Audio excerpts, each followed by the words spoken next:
I will ask Brother Joel to read the text, and it is from Genesis chapter 16. ఆదికాండము 16వ అధ్యాయం నుండి. And you may read all the 16 verses there, brother. ఆదికాండం 16వ అధ్యాయంలో 16 వచనాలు నేను చదువుతాను. 16వ అధ్యాయం. అబ్రాము భార్య అయిన షారాయి అతనికి పిల్లలు కనలేదు. ఆమెకు హాగరు అను ఐగుప్తీయురాలైన దాసి ఉండెను. కాగా షారాయి, ఇదిగో నేను పిల్లలు కనకుండా యెహోవా చేసి ఉన్నాడు, నీవు దయచేసి నా దాసితో పొమ్ము, ఒకవేళ ఆమె వలన నాకు సంతానం కలగవచ్చునని అబ్రాముతో చెప్పాను. అబ్రాము షారాయి మాట వినెను. కాబట్టి అబ్రాము కనాను దేశంలో 10 ఏండ్లు కాపురం ఉన్న తర్వాత అబ్రాము భార్య అయిన షారాయి తన దాసి అయిన హాగరును ఐగుప్తురాలను తీసుకొని తన పెనిమిటి అయిన అబ్రామునకు భార్యగా ఉండునట్లు అతనికి ఇచ్చాను. అతడు హాగరుతో పోయినప్పుడు అది గర్భవతి ఆయను. అది తాను గర్భవతి అయితేనని తెలుసుకున్నప్పుడు దాని యజమానురాలు దాని దృష్టికి నీచమైన దాని. అప్పుడు షారాయి, నా ఉసురు నీకు తగులును, నేనే నా దాసిని నీ కౌగిటికి ఇచ్చిన తర్వాత తాను గర్భవతి అయితేనని తెలుసుకున్నప్పుడు నేను దాని దృష్టికి నీచమైన దానినైతిని, నాకును నీకును యెహోవా న్యాయము తీర్చును గాక అని అబ్రాముతో అనెను. అందుకు అబ్రాము, ఇదిగో నీ దాసి నీ చేతిలో ఉన్నది, నీ మనస్సు వచ్చినట్లు దాని చేయుమని షారాయితో చెప్పాను. షారాయి దాని శ్రమ పెట్టినందున ఆమె యొద్ద నుండి అది పారిపోగా యెహోవా దూత అరణ్యములో నీటి బుగ్గ యొద్ద అనగా షూరు మార్గములో బుగ్గ యొద్ద ఆమెను కనుగొని, షారాయి దాసివైన హాగరు, ఎక్కడి నుండి వచ్చితివి, ఎక్కడికి వెళ్ళుచున్నావని అడిగినందుకు అది, నా యజమానురాలైన షారాయి యొద్ద నుండి పారిపోవచ్చున్నాను. అప్పుడు యెహోవా దూత, నీ యజమానురాలి యొద్దకు తిరిగి వెళ్ళి ఆమె చేతి క్రింద అణిగి ఉండుమని దానితో చెప్పాను. మరియు యెహోవా దూత, నీ సంతానమును నిశ్చయంగా విస్తరింపజేసేదను, అది లెక్కింప వీలు లేనంతగా విస్తారమవునని దానితో చెప్పాను. మరియు యెహోవా దూత, ఇదిగో యెహోవా నీ మొరను వినెను, నీవు గర్భవతివై ఉన్నావు, నీవు కుమారుని కని అతనికి ఇష్మాయేలు అను పేరు పెట్టుదువు. అతడు అడవి గాడిద వంటి మనుష్యుడు, అతని చేయి అందరి చేతులు అతనికి విరోధముగా ఉండును. అతడు తన సహోదరులందరి ఎదుట నివసించునని దానితో చెప్పగా అది, చూచుచున్న దేవుడవు నీవే అను పేరు తనతో మాట్లాడిన యెహోవాకు పెట్టెను. ఏలయనగా నన్ను చూచిన వాని నేను ఇక్కడ చూచి తినే కదా అని అనుకొనెను. అందుచేత ఆ నీటి బుగ్గకు బేయర్ లహోయి రోయి అను పేరు పెట్టబడెను. అది కాదేశునకు బెరెదుకును మధ్యనున్నది. తర్వాత హాగరు అబ్రామునకు కుమారుని కనెను. అబ్రాము హాగరు కనిన తన కుమారునికి ఇష్మాయేలను పేరు పెట్టెను. హాగరు అబ్రామునకు ఇష్మాయేలను కనినప్పుడు అబ్రాము 86 ఏండ్లవాడు. Abraham and Sarai, they were married. అబ్రాము మరియు షారాయి వారు వివాహము చేసుకున్నారు. And we can read in the chapter past that they seem to have a good marriage. మరి ఈ యొక్క అధ్యాయంలో మొదట చూస్తే వాళ్ళకి వివాహం మంచిగానే ఉన్నట్లుగా కనబడుతుంది. But there was a great pain in their life. వారి జీవితంలో ఒక గొప్ప వేదన, బాధ ఉండింది. They couldn't have children. వారికి పిల్లలు కలగలేదు. And I think we could identify with this pain. మరి ఈ యొక్క బాధను మనం కూడా అర్థం చేసుకోవచ్చు అనుకుంటున్నాను. Some of us may have this experience ourselves, that we couldn't have children in the marriage. వివాహములో పిల్లలు కనలేనటువంటి ఈ యొక్క లేనటువంటి పరిస్థితిలో కొందరు మనలో ఉండిండొచ్చు ఇలా ఈ విధంగా. Or for sure we know somebody who struggle with this. ఇలాంటి సమస్యతో ఇలాంటి బాధతో బాధపడేటువంటి వారు ఎవరైనా మనకు తెలిసి ఉండటం మనం చూసి ఉండొచ్చు వాళ్ళని. And in this situation the church can surround one another and help and support and give love and mercy and respect to the brother and sister who have this struggle. ఇలాంటి బాధతో ఎవరైతే బాధపడుతున్నారో ఆ సహోదరునికి మనం ఆదరించుటకు, వారికి సహాయము, వారికి అండగా, వారికి ఆదరణకరంగా మనం ఉండాలి సంఘముగా. Abraham had got a promise from the Lord that he should be a great nation. దేవుని యొద్ద నుండి అబ్రహాం ఒక వాగ్దానం పొందుకున్నాడు, ఏంటంటే నేను గొప్ప జనముగా చేస్తాను అని. His children should be like the stars in the heaven. ఆకాశ నక్షత్రం వలె తన సంతానాన్ని చేస్తారని వాగ్దానం పొందుకున్నాడు. It should not even be possible to count all of them. ఆ నక్షత్రాలన్నీ కూడా ఎంచడం కూడా సాధ్యం కాదు. Of course, Sarai was also aware of this promise. ఈ వాగ్దానము సారాయి కూడా తెలుసుకుంది, ఆమె కూడా గుర్తించింది. Both of them had given up. అయితే వారిద్దరు కూడా నిరాశతో వదిలేసుకున్నారు ఆశలు. They didn't anymore actively wait or expect to have a child. మరి దేవుడు సంతానం ఇస్తాడు అనే ఎదురు వారిలో లేనట్టుగా కనబడుతుంది వారిద్దరు కూడా. In chapter 15 verse 2, Abraham told that he had a plan. He told God that he planned to give his heritage to his long distance relative Eliezer of Damascus. 15వ అధ్యాయం 2వ వచనంలో అబ్రహాము దేవునితో అంటున్నాడు, ప్రభువైన యెహోవా దేవునితో అంటున్నాడు, దమస్కు ఎలియాజరే నా ఇంటికి ఆస్తికర్త అయ్యును కదా అంటున్నాడు. He didn't anymore think that he could get a child from himself. మరి తన నుండి తనకు సంతానం కలుగుతుంది అనేటువంటి ఆశ తనలో లేదు. And Sarai, she knew that she was too old to get a child. సారాయికి తను ఎంతో వృద్ధురాలని పిల్లలు కనేంత శక్తి తనకు లేదని తనకు తెలుసు. And we have to know that in this culture this was a kind of shameful thing to not have children. పిల్లలు కనగపోవడం లేకపోవడం అనేది మన ప్రస్తుత పరిస్థితులలో కొంత అవమానకరంగా ఉంటుంది. And Abraham and Sarai, they were not only a small family in a tent. వారు ఒక గుడారంలో నివసించే ఒక చిన్న కుటుంబం మాత్రమే కాదు కానీ, we can read in another chapter that when his nephew Lot came into trouble, మరి లోతు ఎప్పుడైతే సమస్యలో వెళ్ళిపోతాడో ముందు అధ్యాయాల్లో మనం అప్పుడు చూడగలం వాళ్ళ ఇంట్లో అనేకులు ఉన్నారని. Abraham sent his most reliable servants to help him. లోతును విడిపించడానికి తన యొద్ద ఇంట్లో నుండి అలవర్చబడిన చాలా మందిని పంపించాడు. And the Bible say he was sending 318 of his most reliable servants. వాక్యంలో ఉంది 318 మంది తన ఇంట పుట్టి అలవర్చబడిన వారు ఉన్నారని. So Abraham and Sarai, they were leaders of a big tribe. ఆ యొక్క గోత్రాన్ని ఒక జాతికి వారు అధికారులుగా లేదా నాయకులుగా ఉన్నారు అబ్రాహాము సారాయి.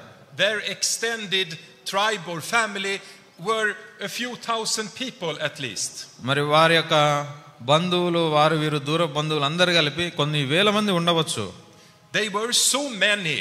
So Abraham and his nephew Lot, they have to share the land. అనేకులు ఎంతో మంది ఉన్నారు కాబట్టి వారు ఎక్కువ మంది అయిపోయారు, విస్తారం అయిపోయారు కాబట్టి అబ్రహాము లోతు ఆ భూభాగమును పంచుకోవాల్సి వచ్చింది. Because their shepherds, they always fight to get the best places. ఎందుకంటే వారి కాపరులు మంచి స్థలాల కోసం ఒకరికొకరు కొట్లాడుకునేవారు. So this was a very important man, Abraham. కాబట్టి ఈ అబ్రహాము అనే వ్యక్తి చాలా ప్రాముఖ్యమైన వాడు. And you can imagine the name Abram, it means exalted father. అబ్రాము అనేటువంటి పదానికి అర్థం ఏంటంటే గణపరచబడినటువంటి తండ్రి. And you can imagine when Abram he gathered his people there, his servants. మరి అబ్రహాము తన యొక్క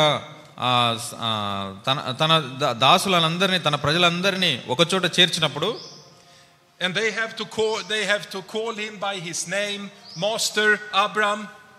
వాళ్ళందరూ కూడా యజమానుడైన అబ్రాము అని పిలుస్తారు. And he gave them the instructions what to do. వారికి ఏం చేయాలో వారికి కొన్ని పనులు విధులు వారికి చెప్తాడు. I don't think anyone was smiling him in the face. ఆయన ముఖం మీదట ఎవరు నవ్వుతున్నారని నేను అనుకోను. And maybe they were smiling a little bit behind his back now and then. మరి ఆయన చూడనప్పుడు ఎప్పుడన్నా నవ్వుకుంటారేమో కానీ తన ఎదురుగా ఎవరు నవ్వుతారని నేను అనుకోను. Every day they called him exalted father. ప్రతిరోజు ఆయనను గణపరచబడిన తండ్రి అని పిలుస్తూ ఉన్నారు. But every one of them, they knew this man is not able to have his own children. మరి వాళ్ళకు అందరికీ తెలుసు ఈ వ్యక్తికి తనకు సంతానము కుమారులు లేరని. This was the situation. పరిస్థితి ఈ విధంగా ఉంది అక్కడ. And it was very painful. అదెంతో బాధాకరమైనటువంటి విషయం. Before we continue, I will say something about marriage. మరి వివాహము గురించి ముందుకు వెళ్ళక ముందుగా వివాహం గురించి కొన్ని విషయాలు మీకు పంచుకుంటాను. Marriage is a godly institution. వివాహం అనేది దేవుని ద్వారా ఏర్పరచబడినటువంటి వ్యవస్థ. It is something which is blessed by the Lord himself. దేవుడే తానే ఆశీర్వదించినటువంటి వ్యవస్థ వివాహము. Directly after creation of Eve, God established marriage. మరి హవ్వను సృష్టించిన తర్వాత దేవుడు వివాహం అనే దాన్ని నియమించాడు. And if we go to Genesis chapter 2 and verse 24, ఆదికాండము 22వ అధ్యాయం 24వ వచనం మనం చూస్తే, we have the constitution of the marriage in one single Bible verse. మరి ఈ ఒక్క వచనములో వివాహము గురించినటువంటి మాట రాయబడింది ఇక్కడ. You know, India has her constitution. మరి భారతదేశంలో ఉన్న ఒక రాజ్యాంగం ఉంది కదా. When I traveled here, I did see many statues of the man who wrote the constitution, if I understood correctly. మరి నేను ప్రయాణం చేస్తూ వచ్చినప్పుడు ఈ రాజ్యాంగం రాసినటువంటి వ్యక్తి యొక్క విగ్రహాలు ఎన్నో నేను చూశాను. But here in this Bible verse we have God's constitution of marriage. వివాహం గురించినటువంటి వ్యవస్థ గురించినటువంటి ఆజ్ఞ ఇక్కడ రాయబడింది. దేవుడు రాసి ఉంచాడు. I read from verse 24. 24వ వచనం. Chapter 2. Therefore shall a man leave his father and his mother, and shall cleave unto his wife, and they shall be one flesh.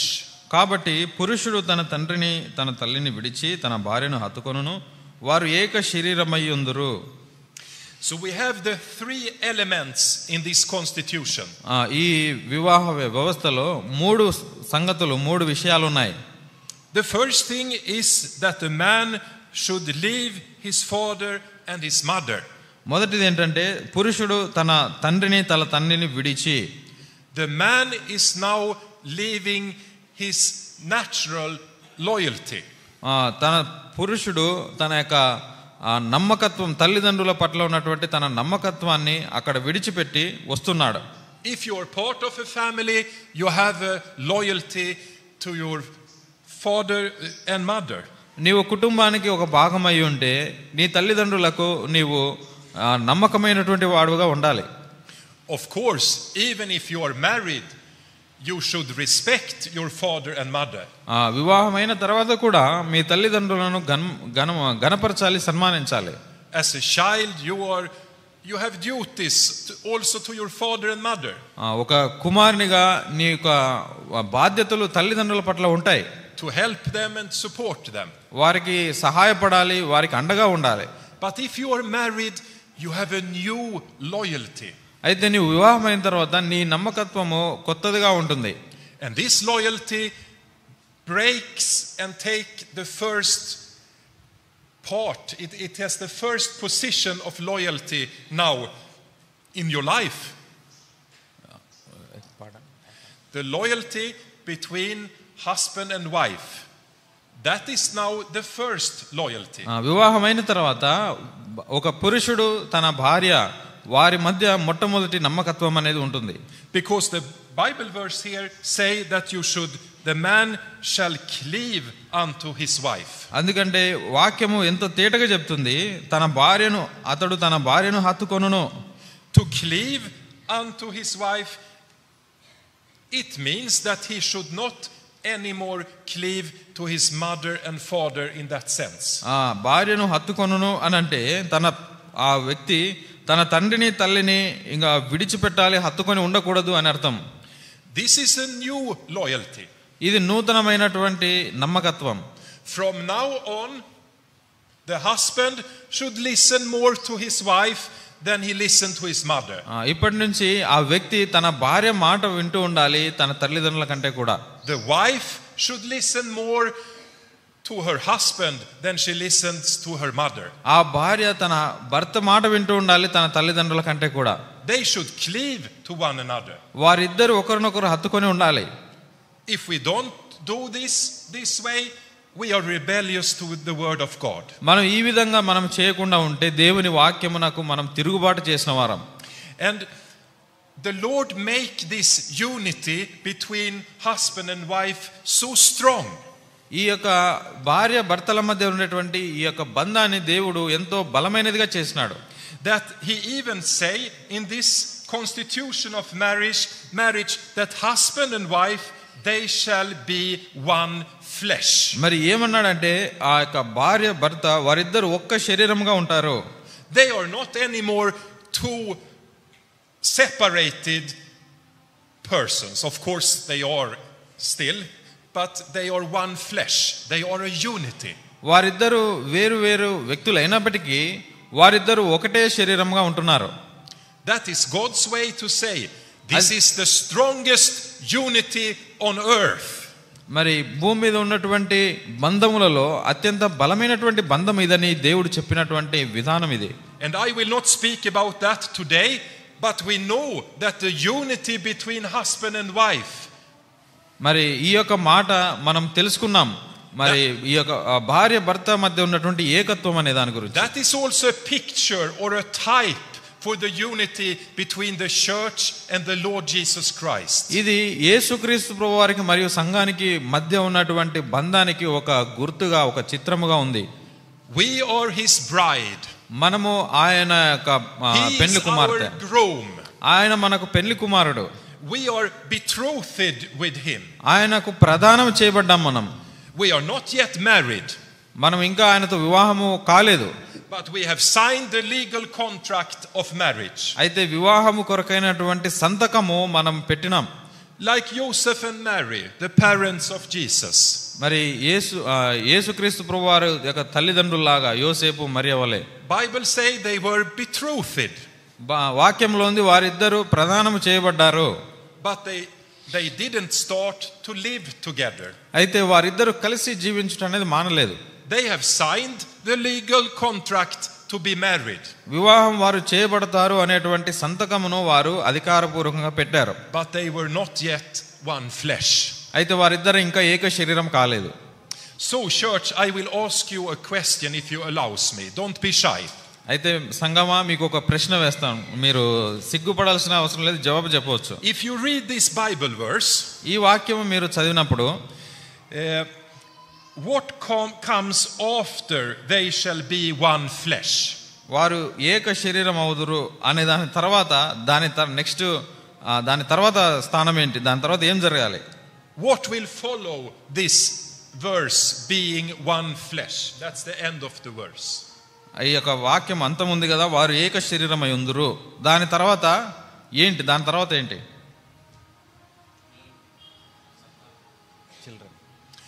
Children. That is the answer I used to get. నా సంతానము అనేటువంటి జవాబు నేను ఎప్పుడు అందరు నాకు చెప్తుంటారు ఆ జవాబును, సంతానం అనే. But it's the wrong answer. అయితే తప్పు సమాధానం. Of course, children could be a natural blessing of a marriage. మరి పిల్లలు దేవుడిచ్చినటువంటి ఆశీర్వాదం, బహుమానమే. But it's nothing about children here in this Bible verse. అయితే ఈ వచనంలో పిల్లల గురించినటువంటి ఏ మాట కూడా రాయబడలా. You have it here. What follows the verse? Being they shall be one flesh. ఇక్కడ ఉంది. దాని తర్వాత వారు ఏక శరీరమై ఉందురు. You have to look in the Bible and see carefully. What follows they shall be one flesh. వారు ఏక శరీరమై ఉందురు అని తర్వాత ఏముంది? చాలా జాగ్రత్తగా చూడండి.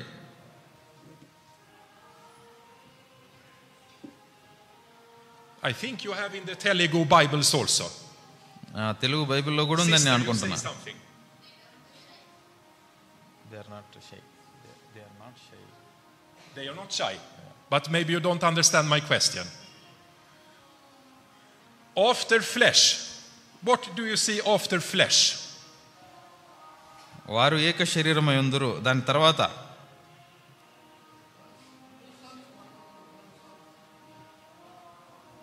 he says something, brother.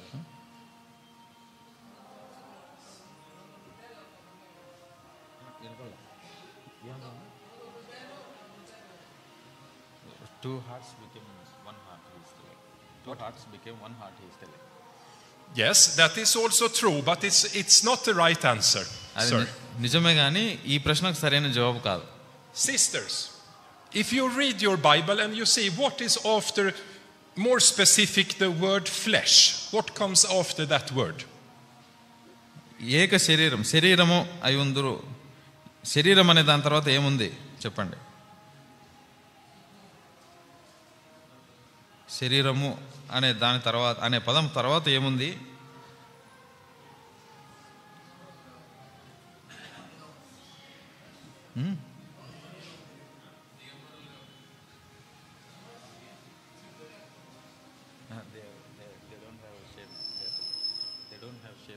Oh yeah, they don't have shame. But that is the next verse. అది తర్వాత వచనంలో ఉంది, దానికంటే ముందు. వారు ఏక శరీరము తర్వాత ఏముంది? Sister. They will be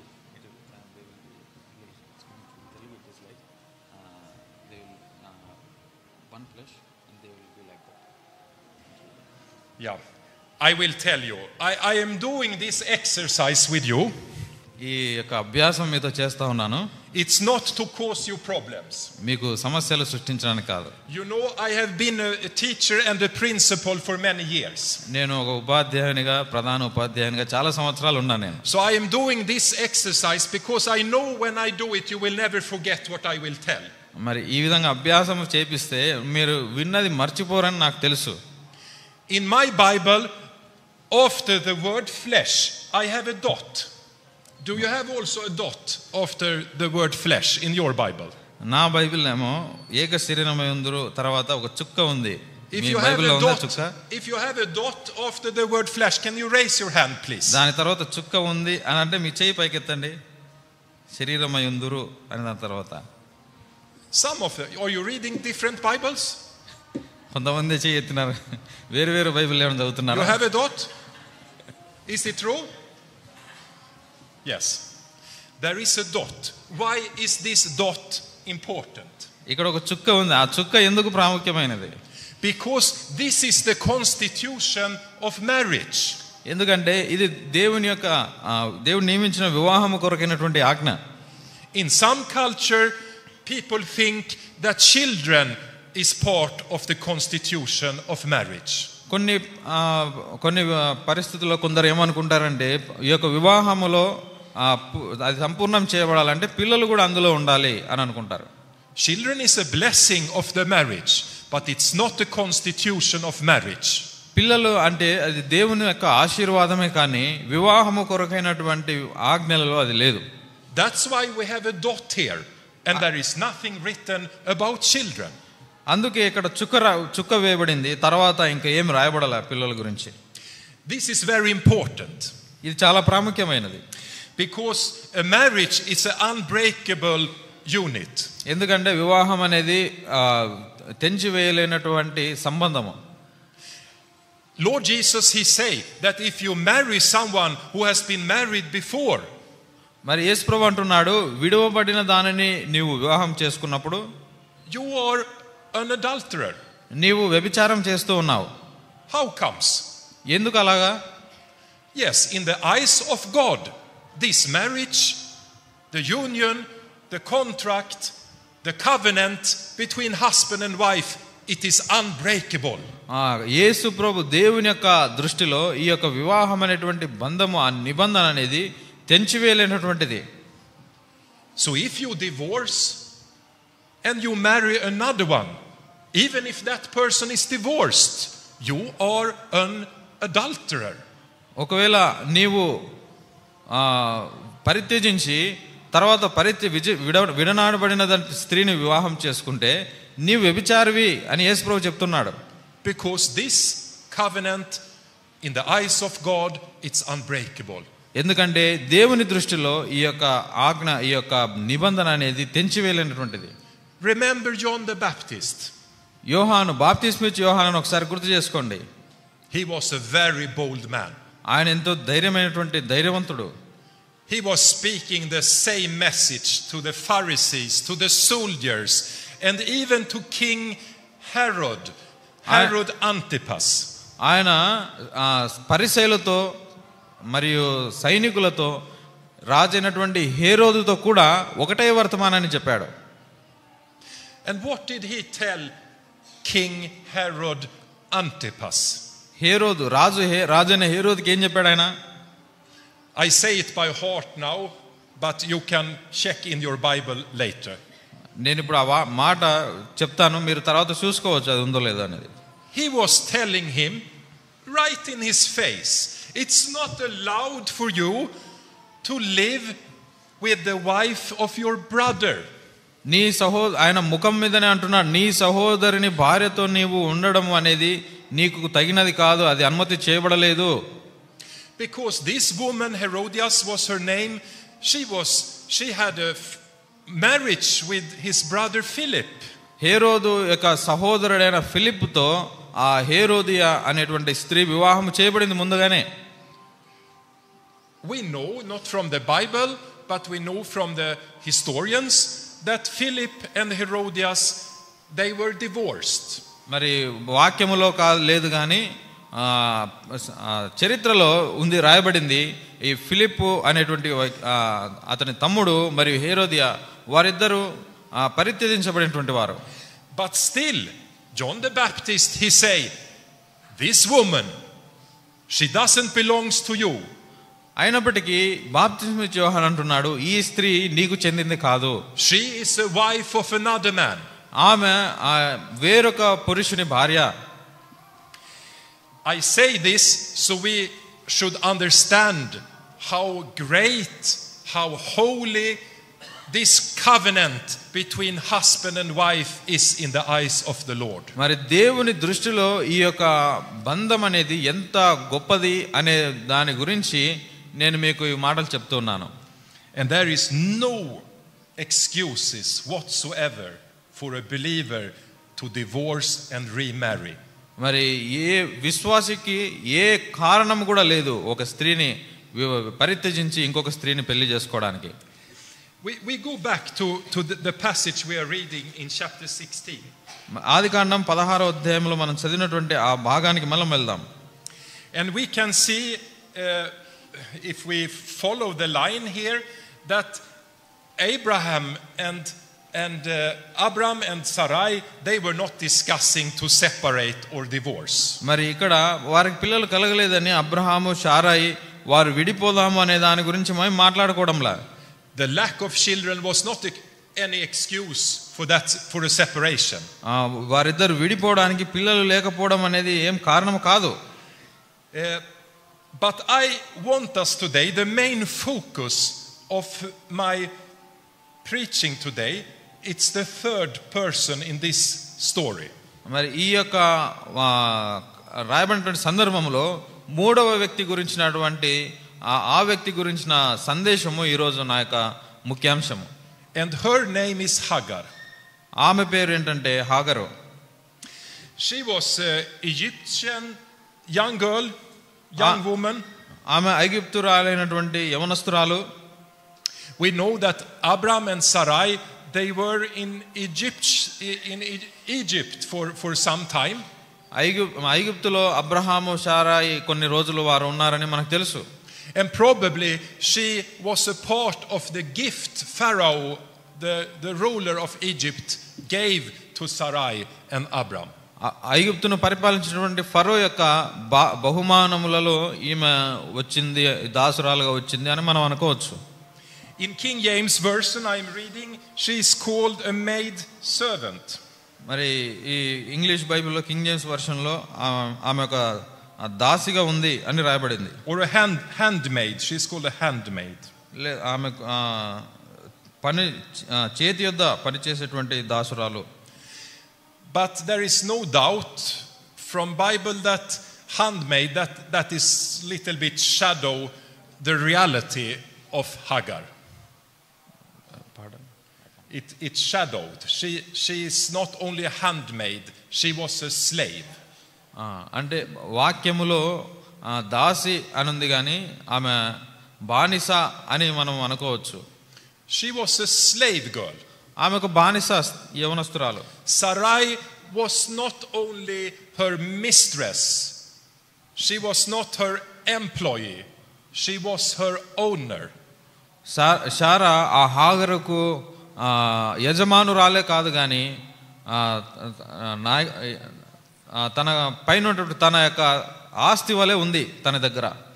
Sarai had the full power over Hagar. హాగరు పైన శారాయికి సంపూర్ణమైనటువంటి అధికారం ఉంది. She didn't even have right to her own person, her own body. తన యొక్క సొంత దేహానికి తన దగ్గర హక్కు లేదు హాగరుకు. She didn't have really her own integrity. తన యొక్క సొంత ఆలోచన అనేది కూడా తనకు లేదు. If Sarai asked her to do something, ఒకవేళ శారాయి ఏదైనా ఒక పని చేయమని చెప్పింది అనుకోండి, there was not a real choice for Hagar. She couldn't say no. అక్కడ శారాయికి ఇంకా వేరే అవకాశం అనేది లేదు, వేరే అవకాశం లేదు, తప్పకుండా చేయాల్సిందే. Because she was a slave girl. ఎందుకంటే తాను ఒక బానిస. And I hope I'm not shocking you. నేను మిమ్మల్ని ఆశ్చర్యకితులుగా చేస్తున్నానని నేను అనుకోవడం లేదు. We talk about our father in faith. అయితే మనం Abraham, he got the name later, Abraham. Abraham అని పిలువబడేటువంటి విశ్వాసులకు తండ్రి అయినటువంటి వ్యక్తి గురించి మనం మాట్లాడినాం. If we are not Jewish or Arabic, we are not his father. He is not our father in the flesh. అయితే మనం యూదులము కాదు కాబట్టి ఆయన మనకు భౌతికంగా శరీర రూపంగా తండ్రి కాదు. But he is our father in faith. అయితే విశ్వాస రూపంగా ఆయన మనకు తండ్రి. He is a great example for us. ఆయన మనకు ఒక గొప్ప ఉదాహరణ. But brother and sister, we have to speak honestly. అయితే సహోదరులారా, మనం ఎంతో యథార్థంగా మాట్లాడాలి. And it's so wonderful that the Bible speak honestly about all people. అయితే వాక్యములో అందరి గురించి వాక్యములో ఎంతో తేటగా యథార్థంగా రాయబడింది. Bible speaks honestly about Abram and Sarai in this text. ఈ వాక్యములో అబ్రహాము శారా గురించి వాక్యము ఎంతో స్పష్టంగా మాట్లాడుతుంది. And remember what the Bible tells about King David. మరి రాజైన దావీదు గురించి కూడా వాక్యం ఏం చెప్తుందో మనం జ్ఞాపకం చేసుకోవచ్చు. We get to know all his sins, his wrongdoings in every aspect. అన్ని విషయాల్లో దావీదు ఎక్కడ తప్పు చేసినాడో, ఎక్కడ పాపం చేసినాడో అన్ని కూడా రాయబడినాయి. But still also King David is a type of Christ. అయితే అయినప్పటికీ రాజైన దావీదు యేసుక్రీస్తు ప్రభువును పోలి ఉన్నాడు. Christ is called the son of David. యేసుక్రీస్తు ప్రభు యొక్క తండ్రిగా, అంటే దావీదు కుమారుడైన యేసు ప్రభు అని పిలువబడ్డాడు. But Christ is the only one ever lived on this earth who has lived without sin. అయితే యేసుక్రీస్తు ప్రభు వారు మాత్రమే ఈ భూమి మీద నివసించిన వారిలో ఏ పాపం చేయకుండా నివసించిన వాడు ఆయన ఒక్కడే. And if we shall tell the truth about this situation, Abram and Sarai, they were using Hagar for their own purpose. మరి ఈ సందర్భంలో అబ్రహాము శారాయి వారు ఏం చేస్తున్నారంటే హాగరును తమ సొంత పనుల కొరకై, సొంత ప్రయోజనాల కొరకై వాడుకుంటూ ఉన్నారు. They were exploiting her. ఆమెను వారు సొంత ప్రయోజనాల కొరకై వాడుకుంటూ ఉన్నారు. She was a tool for them to force God's plan. She was a tool. Hagar was a tool for Abram and Sarai to force God's plan. దేవుని తన యొక్క ప్రణాళిక వారి పట్ల జరిగించడానికి హాగర్ అనే స్త్రీ వారికి ఒక వస్తువుగా దేవుడు వాడుకున్నాడు. But it was not God's plan. అయితే దేవుని యొక్క ఉద్దేశం ఆ విధంగా ఉండింది కాదు. And Sarai told this Hagar she told Abram to go into her. అప్పుడు శారాయి అబ్రహాముకు హాగరును అబ్రహాముకు ఇచ్చింది. And this she is doing with the purpose. ఒక ఉద్దేశంతో ఈ పని చేస్తుంది. It was not that she was caring for Hagar. హాగరు పట్ల ఏదో కనికరము జాలి ఉందని కాదు. Hagar should have a child. That was the only purpose of that union between her and Abram. ఆ యొక్క వివాహానికి ఉన్నటువంటి ఉద్దేశం ఏంటంటే శారాయి కొరకు హాగరు కుమారుని కనాలి. And the texts say that then Sarai, could get a child through Hagar. వాక్యంలో ఉంది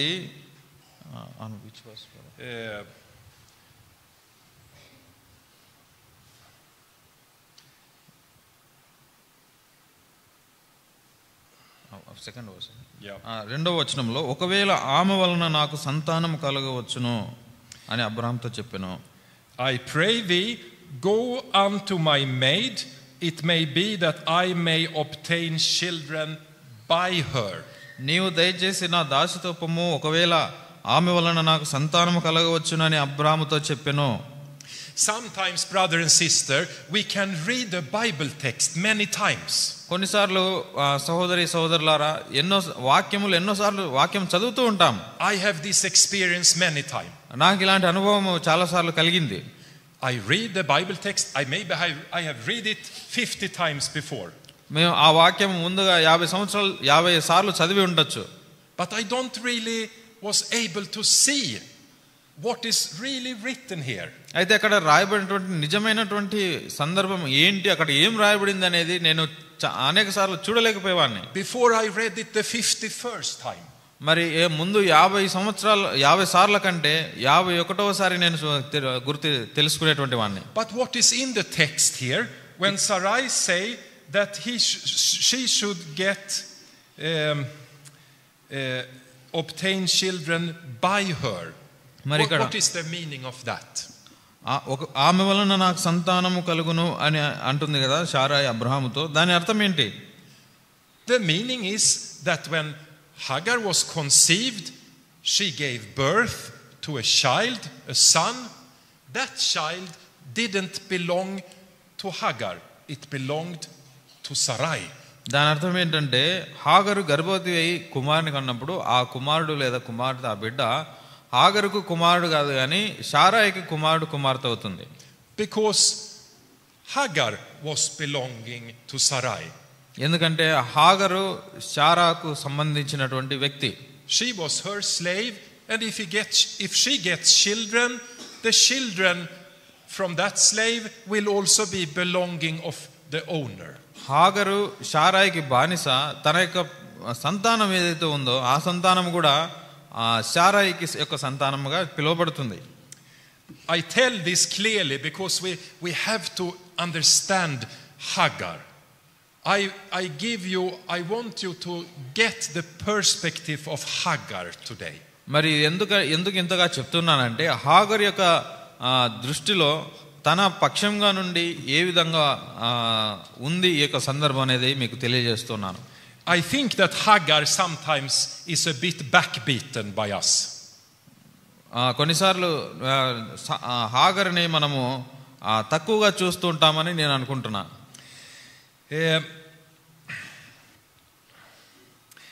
So this is a quite terrible story. ఇది ఎంతో పెద్ద కథ, పెద్ద సందర్భము. We have also here a prophecy in verse 12. 12వ వచనంలో ఒక ప్రవచనం కూడా రాయబడింది ఈ అధ్యాయంలో 12వ వచనంలో. And this is a prophecy about the son Ismail. ఇక్కడ తన కుమారుడైన ఇస్మాయేలు గురించినటువంటి ప్రవచనం. He will be a wild man, his hand will be against every man, and every man's hand against him, and he shall dwell in the presence of all his brethren. అతడు అడవిగాడిద వంటి మనుష్యుడు, అతని చెయ్యి అందరి చేతులు అతనికి విరోధముగా ఉండును, అతడు తన సహోదరులందరి ఎదుట నివసించునని దానితో చెప్పగా. And we can see that this prophecy is somehow fulfilled, and we have the result even today. మరి ఈ యొక్క ప్రవచనము అది నెరవేర్చబడింది, దాని యొక్క నెరవేర్పు మనం ఇప్పుడు కూడా చూస్తాం. If you buy a normal newspaper in India, for sure you can read about the conflicts between Ishmael and Isaac. మరి ఒక వార్తాపత్రిక మనం కొని చదివినట్లయితే ఇష్మాయేలుకు ఇస్సాకు మధ్యగా ఉన్నటువంటి ఆ యొక్క గొడవ యుద్ధం గురించి మనం చదవచ్చు. Yeah. The reason why I think Hagar is a bit backbeaten by us sometimes. మరి మనము కొన్నిసార్లు హాగరును కొంచెం చిన్న చూపు చూస్తాం. ఎందుకంటే దానికి కారణం ఏంటంటే it is that we can read in verse 4 that her mistress was despised in her eyes. 4వ వచనంలో రాయబడింది, దాని యజమానురాలు దాని దృష్టికి నీచమైనదాయను. And in verse 5, Sarai say unto Abraham, my wrong be upon thee. I have given my maid into thy bosom. And when she saw that she had conceived, I was despised in her eyes.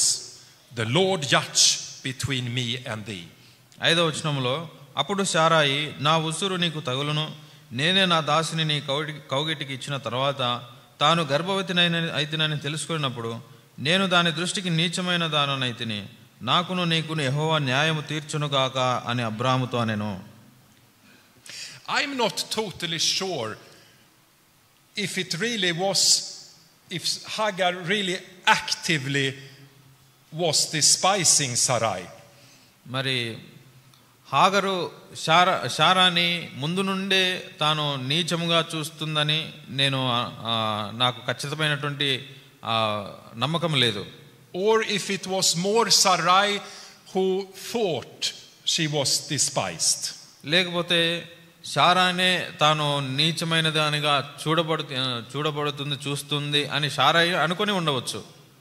I don't know for sure, but for sure this was a very sensitive matter for Sarai. మరి అది దాని యొక్క సత్యం ఏంటో మనకు తెలియదు, కానీ శారాయికి ఇది ఎంతో తనకు బాధ కలిగించేటువంటి విషయం. But who was responsible for putting Hagar in this situation? హాగర్ని ఇలాంటి పరిస్థితుల్లోనికి తీసుకొని రావడానికి కారణం ఎవరు? That responsibility, it was for 100% Sarai and Abram. అయితే ఆ యొక్క దానికి ఒక బాధ్యత ఖచ్చితంగా శారాయి మరియు అబ్రహాము వారు తీసుకోవాలి.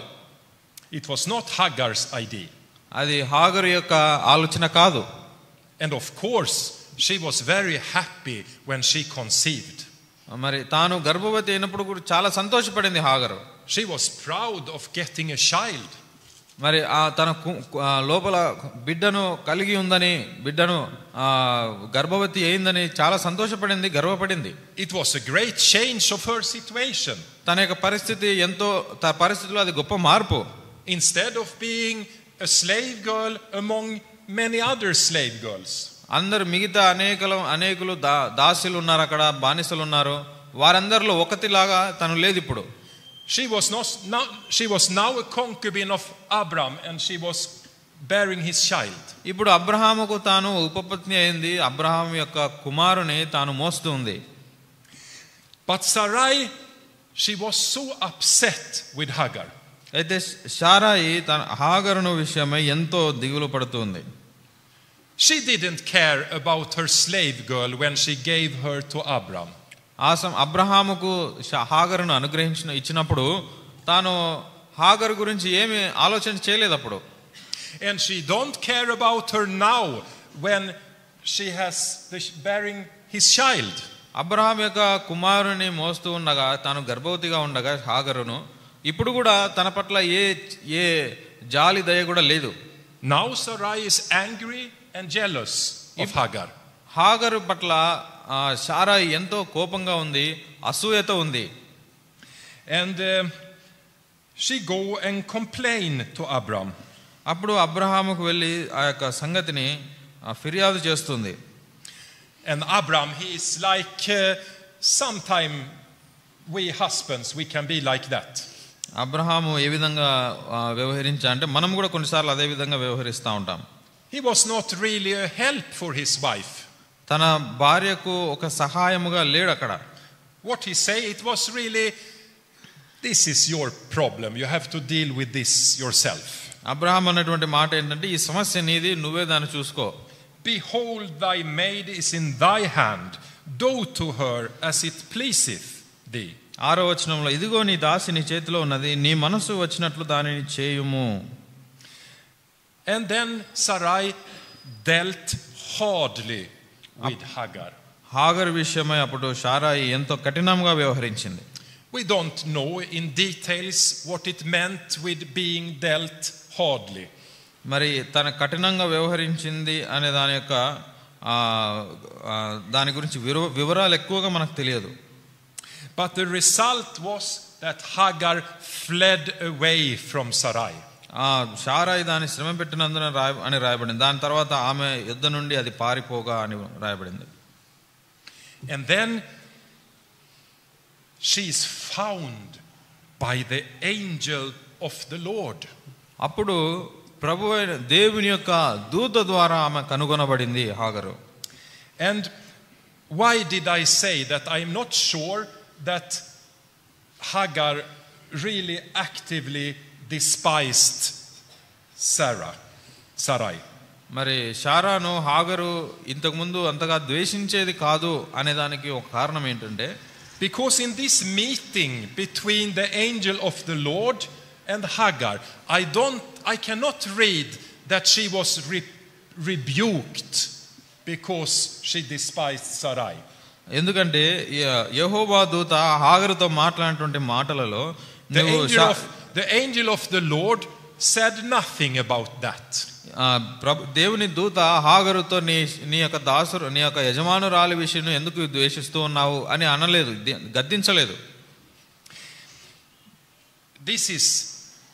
This is a meeting between the Lord and Hagar which really express the character of the Lord. ఈ యొక్క హాగరు మరియు దేవుని దూత వారిద్దరి యొక్క సమావేశము దేవుని యొక్క గుణలక్షణాలను తెలియజేస్తుంది మనకు. If you follow the angel of the Lord through the Bible, ఈ యొక్క దేవుని వాక్యం అంతటిలో యెహోవా దూత దేవుని దూత ఏమేమి చేశాడో అవన్నీ మనం చూస్తే, it's obvious that the angel of the Lord, it's not only a normal angel. ఆ యెహోవా దూత అని రాయబడినటువంటి ఆ దూత సాధారణమైనటువంటి దూత మాత్రమే కాదు అని మనం తెలుసుకోవచ్చు. The angel of the Lord is the Lord himself. ఈ యొక్క యెహోవా దూత అని ఎక్కడైతే రాయబడిందో అక్కడ ప్రభువైన యేసుక్రీస్తు వారే అనుకోవచ్చు. It's the second person in God. ఆయన ఆ యొక్క త్రిత్వంలో రెండవ వ్యక్తి. In the New Testament we know him as Jesus Christ. నూతన నిబంధనలో ఆయన యేసుక్రీస్తు ప్రభువారని మనకు తెలుసుకోవచ్చు. The theologians, they say this is the pre-incarnation of Christ. క్రీస్తు యొక్క ఆయన మానవుడిగా ముందుగానే వచ్చినాడు అని బైబిల్ పండితులు చెప్తారు ఈ విధంగా. You know, Christ is God. యేసుక్రీస్తు ప్రభువారు దేవుడు అని మనకు తెలుసు. He was existing from beginning, from eternity. ఆయన ఆది నుండి ఉన్నటువంటి వాడు. He was God before he was born through Mary. ఆయన మరియ గర్భమున జన్మించక ముందే ఆయన దేవుడుగా ఉన్నాడు. And the angel of the Lord, it is the way he is revealing himself. మరి యెహోవా దూత అని ఇక్కడ రాయబడింది. ఆయన ఆ విధంగా తాను ప్రత్యక్షపరచుకున్నాడు. And if you follow the angel of the Lord through the Old Testament, ఈ పాత నిబంధనలంతా కూడా యెహోవా దూత అని రాయబడినటువంటి సందర్భాలన్నీ మనం చూసినట్లయితే, you will see that angel of the Lord revealed himself for Abraham. అబ్రహాముకు ఈ యొక్క యెహోవా దూత ప్రత్యక్షమైనట్లుగా మనం చూస్తాం. For Moses, మోషేకు ప్రత్యక్షమైనట్లుగా చూస్తాం. for Jacob, యాకోబుకు ప్రత్యక్షమైనట్లుగా చూస్తాం. for King David, దావీదుకు ప్రత్యక్షమైనట్లుగా చూస్తాం. for the wife of Manoah, మనోహ యొక్క భార్యకు ప్రత్యక్షమైనట్లుగా, Samson's mother, సంసోన్ యొక్క తల్లి అయిన మనోహ భార్యకు ప్రత్యక్షమైనట్లుగా మనం చూస్తాం. for the high priest in the book of Zechariah, జకర్యా గ్రంథంలో ఉన్నటువంటి ప్రధాన యాజకునికి ప్రత్యక్షమైనట్లుగా మనం చూస్తాం. and for many not many, but a few others. ఇంకా కొందరు ఉన్నారు. But this is the first revelation of the angel of the Lord. మరి ప్రభువైన దేవుని యొక్క దూత ఈ విధంగా తనను తాను ప్రత్యక్షపరచుకుంటే ఇది మొట్టమొదటిసారి. And he chose to reveal himself for an Egyptian slave girl, అయితే Hagar. ఐగుప్తీయురాలైనటువంటి ఒక బానిసైన హాగరుకు తనను తాను ప్రత్యక్షపరచుటకు నిర్ణయించుకున్నాడు ఆయన. And Hagar gives a new name for the Lord. ఈ హాగరు దేవునికి ప్రభువుకు ఒక క్రొత్త పేరు పెడుతుంది. Though God seized me. నన్ను చూచుచున్న దేవుడు. In verse 13. Thou God seized me. నన్ను చూచుచున్న దేవుడు అని ఉంటుంది.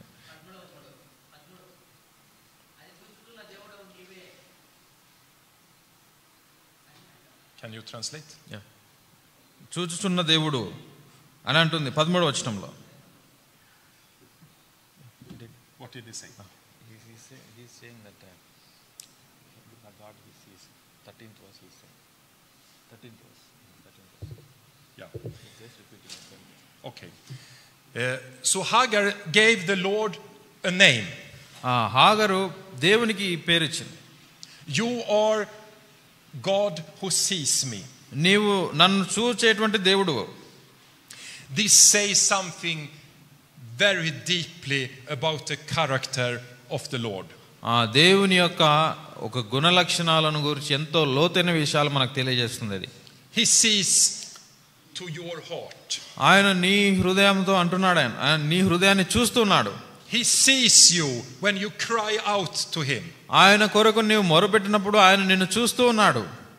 He has that character, so he prefer to reveal himself for Egypt's slave girl. ఆయన తనను తాను ఒక ఐగుప్తీయురాలి అయినటువంటి ఒక బానిసకు తను తాను ప్రత్యక్షపరచుకునేంత మంచి గుణలక్ష్యం కలిగిన వాడు. He revealed himself also for the very important man of God. మరి ఆయన అంతేకాకుండా ఒక గొప్ప దైవజనునికి కూడా తనను తాను ప్రత్యక్షపరచుకున్నాడు. But first of all to a young sister. అయితే మొట్టమొదటిగా ఒక యవనస్తురాలైనటువంటి సహోదరి. In a very exposed, sensitive and vulnerable situation. ఎంతో తాను హీనమైనటువంటి నీచమైన స్థితిలో ఉన్నప్పుడు దేవుడు ప్రత్యక్షపరచుకున్నాడు. Praise the Lord. దేవునికి స్తోత్రం. This gives hope to each one of us. ఇది మనలో ప్రతి ఒక్కరికి ఒక నిరీక్షణ ఇస్తుంది. Before we continue with Hagar, I want us to also to go to very briefly to chapter 22 in Genesis. మరి హాగరు గురించి ఇంకో కొన్ని మాటలు వినక ముందుగా ఆదికాండము 22వ అధ్యాయంలో కొన్ని విషయాలు నేను చెప్పాలనుకుంటున్నాను. Now Isaac is born. ఇప్పుడు ఇసాకు జన్మించాడు. And Abraham, that is now his name, father of many. ఇప్పుడు అబ్రహాముగా పేరు మార్చినాడు దేవుడు. He is not anymore just Abram, exalted father. Now he is Abraham, the father of many. ఆయన కేవలం అబ్రహాము ఒక ఘనపరచబడిన తండ్రి మాత్రమే కాదు గాని అబ్రహాము అనేక జనములకు తండ్రి. And the son of promise, Isaac, is born. ఆ వాగ్దాన పుత్రుడైనటువంటి ఇస్సాకు జన్మించాడు. God did a wonderful miracle. దేవుడు ఎంతో గొప్ప అద్భుతం చేశాడు. Sarah say, my womb is like dead. సారా అంటుంది నా యొక్క గర్భము మూసివేయబడింది అని అనుకుంటుంది. I cannot get children. నాకు పిల్లలు కలగరు. But God did a miracle. అయితే దేవుడు అద్భుతం చేసినాడు. And now they have got Isaac together. వారిద్దరికి దేవుడు ఇస్సాకుని ఇచ్చినాడు. And then God tells Abraham, go and take your son Isaac, whom thou lovest, verse 2 in chapter 22, and get thee into the land of Moriah, and offer him there for a burnt offering upon one of the mountains which I tell thee 22వ అధ్యాయము 2వ వచనంలో రాయబడింది. అప్పుడు ఆయన నీకు ఒక్కడై ఉన్న నీ కుమారుని అనగా నీవు ప్రేమించు ఇస్సాకును తీసుకొని మోరియా దేశమునకు వెళ్ళి అక్కడ నేను నీతో చెప్పబో పర్వతములలో ఒకదాని మీద దహన బలిగా అతనిని అర్పించుమని చెప్పెను. And Abraham is preparing Isaac as a sacrifice. Abraham ఇస్సాకును ఒక బలిగా ఇవ్వడానికి సిద్ధపరుస్తున్నాడు. This is such a strange commandment. ఇది ఎంతో విచిత్రమైనటువంటి ఆజ్ఞ. Because God is saying something which is against his own law. ఎందుకంటే దేవుడు తన యొక్క సొంత ఆజ్ఞకు వ్యతిరేకంగా ఆజ్ఞ ఇస్తున్నాడు. No time in Israel the people was instructed to sacrifice their own children. ఇశ్రాయేలు దేశంలో ఎప్పుడు కూడా వారి సొంత కుమారులను లేదా కుమార్తెలను బలి ఇవ్వమని దేవుడు ఎప్పుడు కూడా చెప్పలేదు. But there was something the Lord wants to tell us, all of us. అయితే మనందరికీ దేవుడు ఒక విషయాన్ని చెప్పాలనుకుంటున్నాడు. Abraham prepared the sacrifice, his own son.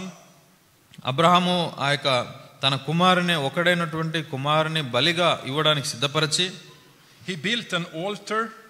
ఒక బలిపీఠాన్ని కట్టి he laid the wood in order. దానిపైన కట్టెలను పేర్చి he bound Isaac his son. తన కుమారుడగు ఇస్సాకును కట్టి and laid him on the altar upon the wood. ఆ యొక్క కట్టెలు ఆయన దాని పైన ఇస్సాకు పెట్టి ఆ బలిపీఠం మీద పెట్టాడు. And Abraham stretched forth his hand. తన చెయ్యి చాపాడు Abraham. And he took the knife to slay his son. ఆ యొక్క తన కుమారుని బలి ఇచ్చుటకు తన చెయ్యి చాపాడు. And then he heard the voice. అప్పుడు ఒక స్వరం వినపడింది. Again the angel of the Lord called unto him out of heaven. అప్పుడు యెహోవా దూత పరలోకము నుండి and he say, Abraham, Abraham, and he said, here am I. అప్పుడు అబ్రహామా అని పిలిచెను. అందుకు అతడు చిత్తము ప్రభువా అనెను. here am I. చిత్తము ప్రభువా నేను ఇక్కడ ఉన్నాను. I am. నేను ఉన్నాను ఇక్కడ. that is the name of God. ఆ దేవుడు అన్నాడు నేను ఉన్నవాడును, అది దేవుని యొక్క పేరు. The high priest and Pharisees, they were so upset with Jesus when he say I am. మరి పరిసయ్యులు వారి యొక్క ప్రధాన యాజకులు యేసుక్రీస్తు ప్రభు వారి మీద ఆయన ఎప్పుడైతే నేను ఆది నుండి ఉన్నవాడును అబ్రహాము ముందుగా ఉన్నవాడని అన్నాడో వారు ఎంతో దాని విషయమై because he was using the name of God on himself. ఎందుకంటే ఆయన దేవుని పేరును తన కొరకు ఉపయోగించుకుంటున్నాడు అని. But he is true God, so ఎందుకంటే ఆయన నిజమైన దేవుడు కాబట్టి. And the angel say, lay not thine hand upon the lad. అందుకు యెహోవా దూత పరలోకం నుండి అబ్రహాము అని పిలిచి neither do thou anything unto him. 12వ వచనంలో ఆ చిన్నవాని మీద చేయి వేయకుము, అతనికి ఏమీ చేయకుము. For I know that thou fearest God.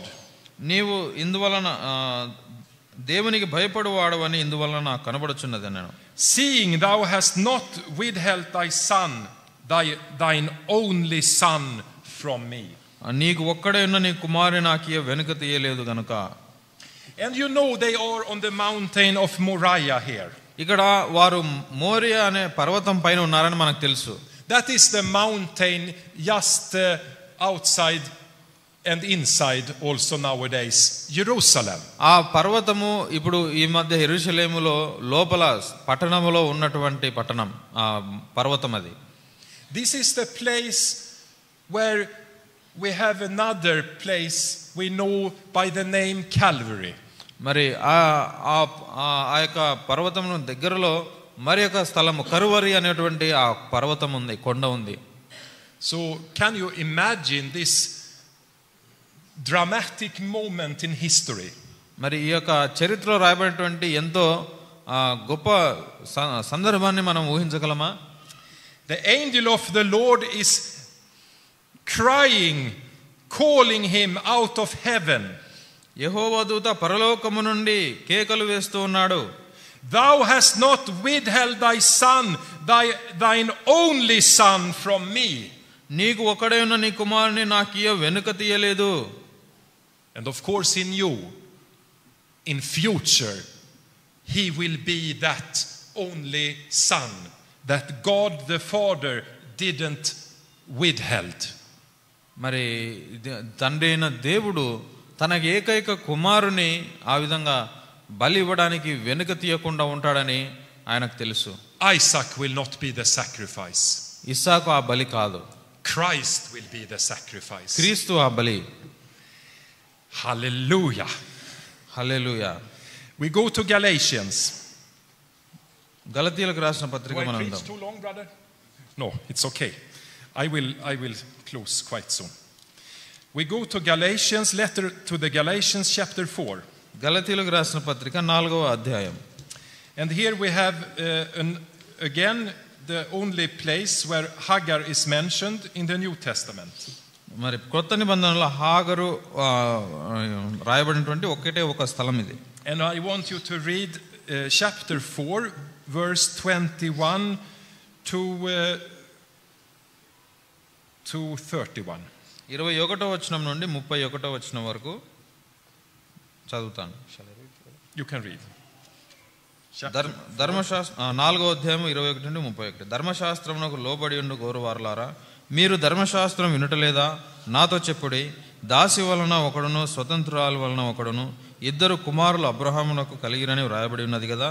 అయినను దాసి వలన పుట్టినవాడు శరీర ప్రకారం పుట్టెను, స్వతంత్రురాలి వలన పుట్టినవాడు వాగ్దానమును బట్టి పుట్టెను. ఈ సంగతులు అలంకార రూపకంగా చెప్పబడి ఉన్నవి. ఈ స్త్రీలు 2 నిబంధనలై ఉన్నారు. వాటిలో ఒకటి సీనాయి కొండ నిబంధన సంబంధమైనది, దాస్యంలో ఉండుటకు పిల్లల కనును, అది హాగరు. ఈ హాగరు అన్నది అరేబియా దేశంలో ఉన్న సీనాయి కొండయే. ప్రస్తుతమందున్న యెరూషలేము దాని పిల్లలతో కూడా దాస్యమందున్నది గనుక ఆ నిబంధన దానికి దీటైనది. అయితే పైనున్న యెరూషలేము స్వతంత్రంగా ఉన్నది, అది మనకు తల్లి. ఇందుకు కనని గొడ్రాల్లో సంతోషించుము, ప్రసవ వేడదని పడదానా బిగ్గరగా కేకలు వేయము. ఏలైనగా పెనిమిటి గల దాని పిల్లల కంటే పెనిమిటి లేని దాని పిల్లలు ఎక్కువ మంది ఉన్నారు అని వ్రాయబడి ఉన్నది. సహోదరులారా, మనము ఇస్సాకు వలె వాగ్దానం బట్టి పుట్టిన కుమారులమై ఉన్నాము. అప్పుడు శరీరమును బట్టి పుట్టినవాడు ఆత్మను బట్టి పుట్టిన వాడిని ఎలాగ హింస పెట్టినో ఇప్పుడునూ అలాగే ఉన్నది. ఇందును గూర్చి లేఖనం ఏమి చెప్పుచున్నది? దాసిని దాని కుమారుని వెలగొట్టుము, దాసు కుమారుడు స్వతంత్రాలి కుమారునితో పాటు వారసుడే ఉండడు. కాగా సహోదరులారా, మనం స్వతంత్రాలి కుమారులమే గాని దాసి కుమారులము కాము. So Hagar, she is a type for a covenant. హాగరు ఒక నిబంధనకు గుర్తుగా ఉంది. There are 2 covenants. 2 నిబంధనలు ఉన్నాయి. The one from the Mount Sinai, ఒకటి సీనాయి పర్వతము పైన ఉన్నటువంటి కొండ పైన ఉన్న నిబంధన, which engendered to bondage, which is Hagar. హాగరు దాస్యములో ఉన్నటకు కనినటువంటి హాగరుకు సాదృశ్యము.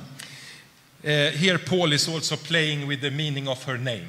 ఇక్కడ హాగరు అనేటువంటి పేరుకు అర్థముతో కూడా పౌలు గారు రాస్తూ ఉన్నారు. And in verse 25, for this Hagar is Mount Sinai in Arabia, and answereth to Jerusalem, which now is, and is in bondage with her children. 25వ వచనంలో ఈ హాగరు అనున్నది Arabia దేశంలో ఉన్న సీనాయి కొండయే, ప్రస్తుతమున్న యెరూషలేము దాని పిల్లలతో కూడా దాస్యమందున్నది గనుక ఆ నిబంధన దానికి దీటై ఉన్నది.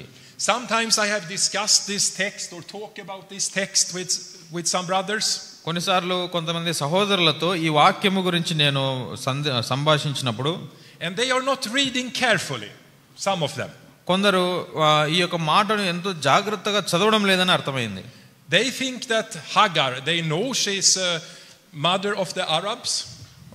ఆమె అరబీయులకు తల్లి అని వారికి తెలుసు. And then they read not so carefully, and then they think this covenant of Hagar, that is about the Muslims or about the Arabic. ఈ యొక్క నిబంధన అనేది వారికి ఇచ్చినటువంటి వారి సంతానంకి ఇచ్చినటువంటి నిబంధన మాత్రమే అని అనుకుంటారు. But this is not about the Muslims or the Arabic. అయితే అరబ్ దేశంలో ఉన్నటువంటి వారు ఇస్లామీయులకు మాత్రమే కాదు ఈ యొక్క వాగ్దానం, ఈ యొక్క నిబంధన. At least not only. వారికి మాత్రమే కాదు. It's about mankind. మానవులందరి కొరకే ఇచ్చినటువంటిది ఇది. Mount Sinai, what happened at Mount Sinai? సీనాయి కొండ పైన ఏం జరిగింది? It was the place where Moses got the law. దేవుడు మోషేకు ధర్మశాస్త్రాన్ని అనుగ్రహించినటువంటి స్థలం. So Hagar is a type for everyone who is under the law. ఆ ధర్మశాస్త్రం కింద ఉన్నటువంటి ప్రతి ఒక్కరికి హాగర్ అనే ఈ స్త్రీ ఒక గుర్తుగా ఉంది.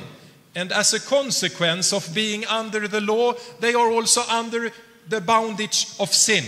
ఆ ధర్మశాస్త్రము కింద దాసులుగా ఉండటం ద్వారా పాపమునకు కూడా దాసులుగా ఉన్నారు. And Paul say not only Arabic, మరి కేవలం అరేబియాలో ఉన్నటువంటి వారు మాత్రమే కాదు గాని, not only Gentiles, అన్యులు మాత్రమే కాదు గాని, also the Jerusalem which now is ప్రస్తుతమందున్న యెరూషలేము కూడా అని రాస్తున్నాడు. is in bondage with her children.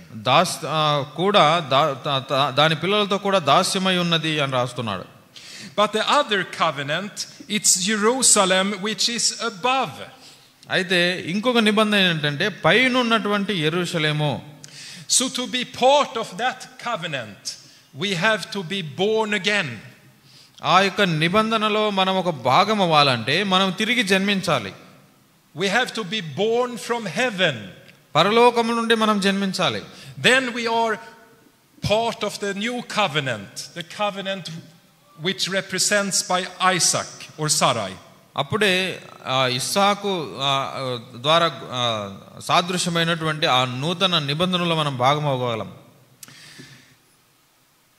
And that is possible. Praise the Lord. మరి అది ఎంతో సాధ్యము. దేవునికి స్తోత్రం. He has prepared a wonderful salvation for us. ఆయన మనకు ఎంతో అద్భుతమైనటువంటి రక్షణను సిద్ధపరిచినాడు. Let us humble ourselves for him. ఆయన కొరకై మనల్ని మనం తగ్గించుకుందాం. Let us search him eagerly. మనం ఆయనను ఎంతో ఆశతో వెతుకుదాం. Let us answer his call I talked about yesterday. నిన్నటి దినమున చెప్పినట్లుగా రండి అని దేవుడు పిలిచిన పిలుపునకు మనము జవాబు ఇద్దాం. His mighty invitation, come to me. నా యొద్దకు రండి అనేటువంటి ఆ గొప్ప ఆహ్వానము. All you who labor and have heavy ladens. ప్రయాసపడి భారం మోసుకొనుచున్న వారులారా. Yeah. I will close my preaching here. ఇంతటితో నేను సమాప్తం చేస్తాను. I hope I could share something from my heart.